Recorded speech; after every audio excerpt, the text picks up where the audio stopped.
Pokemon Legends ZA released about a month ago at the time of this recording, and of course, with it being set in Kalos, it revived Mega Evolutions in canon. Thanks to this, Megas have become a hot topic in the Pokemon and fan art community again, for better and for worse. Plenty of people love a bunch of the new designs we got, but a lot of reception is mixed to downright negative. It's even stirred up discussions about older designs, as well as about their quality, and if Game Freak has always had misses in their batches of designs. While the answer is yes, because making designs in batches is always going to come with hits and misses, this video isn't a think piece about that. It's about how I found that some of the designs weren't or never actually were my cup of tea, and I thought, hey, I am artist and Pokemon enjoyer person. What if I throw my own redesigns in the ring while giving my 2 cents about them? Not yet. Shoo, you little shit. We'll get to you. As I was saying, hi. I'm the Aether of Aether Beast, but this face goes by Trace. I'll be your artist and yapper for this video. Hope you enjoy. Oh, and obligatory disclaimers, of course. 1. I am not a professional designer, nor am I professionally trained. These are going to mostly be based on my own personal preference, or my opinion on how something could have been executed. My designs aren't necessarily better overall, just to me, is what I'm saying. Well, save for 1 at the end of this video. 2.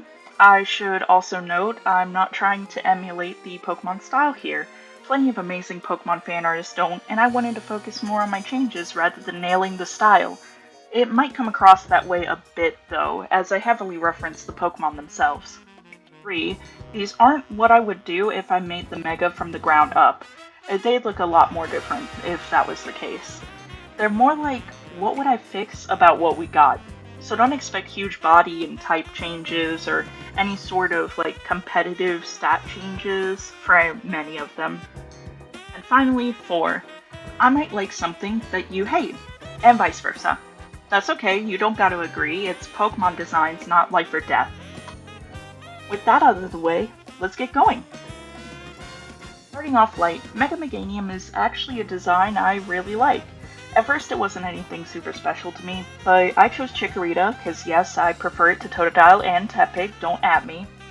And raising it up, seeing it in action longer, made me appreciate it much more. Look at him go.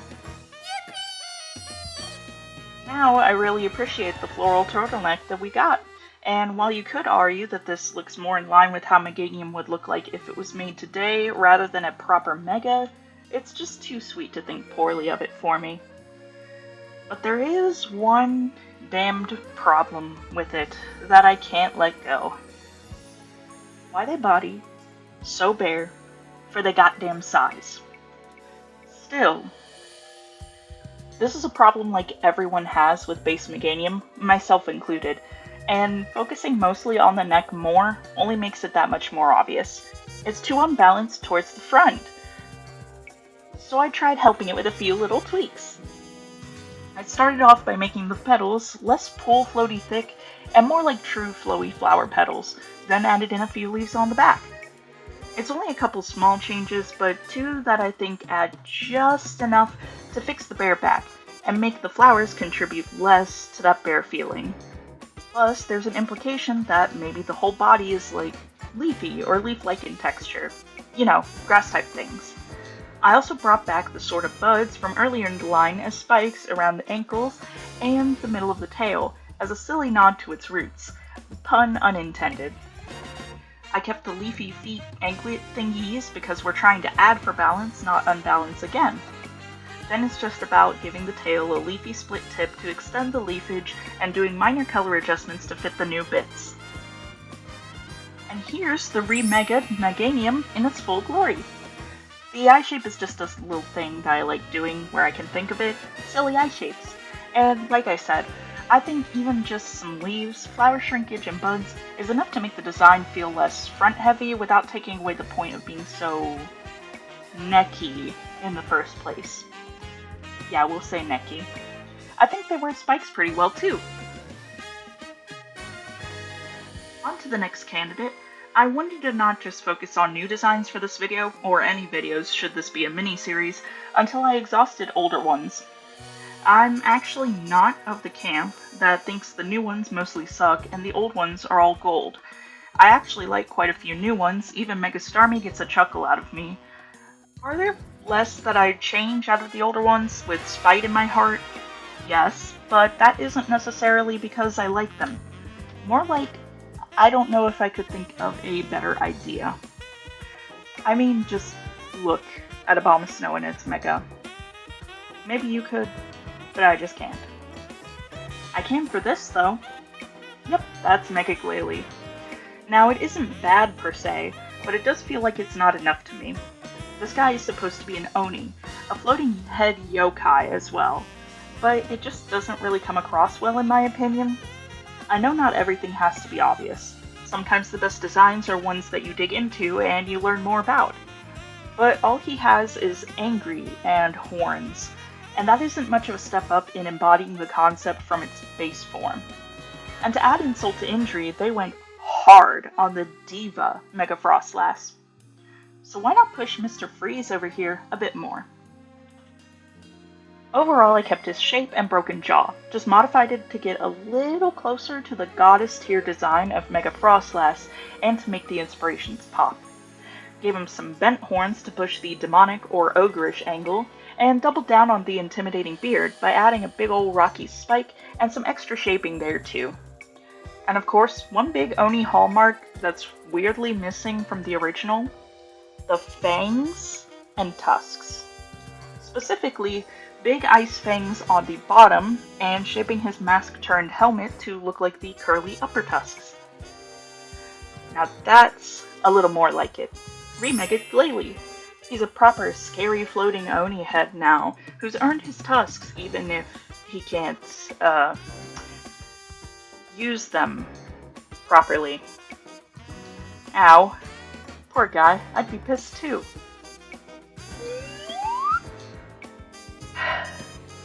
Yes, buddy. It's your turn now. I'm sorry, but this is definitely one I do agree with the majority on. I'm sorry. Just Mega Pyroar dropped the ball hard, and I, like many, do not understand why it had to look like this. Like this specifically. I get the whole kanji for Blaze thing, and that Nintendo just loves rushing or hardware limiting Game Freak into cutting a lot of corners and features, but I just know they could have done so much better than just copy-pasting one main on the other and calling it a day. They don't even do much for the body, just extra paw marks in the front, I think. So I'm proving it could be better here. Throw the whole thing out and... oh shit, I forgot to record the sketch.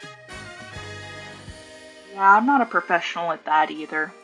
Whatever, I should still be able to get through the process while the time-lapse runs. So I knew the main had to go, that was first, and I did this totally clever thing of putting the second kanji on the tail. The fix was right there. Easy peasy. Anyhow, next was Fiery Fluff to do at least something, anything with the body. I could have probably made it more bulky as well, but oh well. Maybe future me will do a redesign or something. I think this one's the biggest change, and while my design probably isn't unique by a long shot, it's still better than what it was. And that's one of Game Freak's biggest regrets fixed, Mega Pyroar. I think of all these fixes, this one is genuinely better, and it didn't really take much thought. This was like the first thing that came to mind, not only for the video, but for Pyroar themselves. Comment below if you agree that it, or any of these fixes even, make them better. Or if not, do so anyhow. It'll be good for the video. Just don't, shoot me. I just did this for funsies. With that though, that's all I have for this video here. Thank you for watching up to this point, and while you're here, why not like, sub, all the other YouTube stuff. I hope to get this channel to grow so I can become both a art and gaming channel, and maybe, be able to, ditch the whole retail shtick. It's not so great whenever you're physically and somewhat mentally disabled. So yeah, for now, there's not really a set schedule. I'll try to do at least weekly, bi-weekly, something to that nature. But until I can make this kind of a full-time thing, schedule can't be set in stone. Sorry about that. Maybe if I were streaming, but maybe someday. Uh, but again, I thank you all, anybody, for watching, and yeah, Aether leaving to roost.